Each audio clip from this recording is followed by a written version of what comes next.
Jel imamo pitanja? Dejan Petar Zlatanović, Srbin Info. Ja vas ništa ne čujem. Dejan Petar Zlatanović, Srbin Info.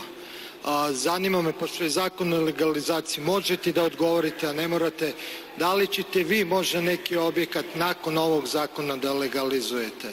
Neću, ja sam to završio pre nekoliko godina. Otac je počeo da gradi kuću, završio, neposredno posle toga umro, pa je taj posao dočekao mene, tako da sam ja taj deo završio. I još jedno, pošto ste rekli da hoćete da vratite stvari u normali, moram jedno pitanje vezano sa blokaderima da vas pitam, a pošto živim u blizini, kad će najzad Čačelen da se skloni i po kom osnovu su oni ovde, pošto na fakultetima imamo predavanje, imamo ispite, hteo bi da normalno funkcioniše mi kraj.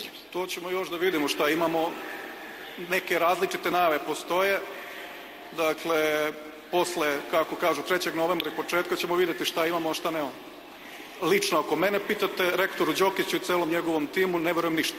Dekanima ne verujem ništa, profesorima koji su organizovali sve ovo ne verujem ništa, pa kad se to sve unormali, kad bude bilo kako treba da bude, onda ćemo moći da razgovaramo o svim osnovnim stvarima. Pritom, i dalje su brojni fakulteti u blokadi.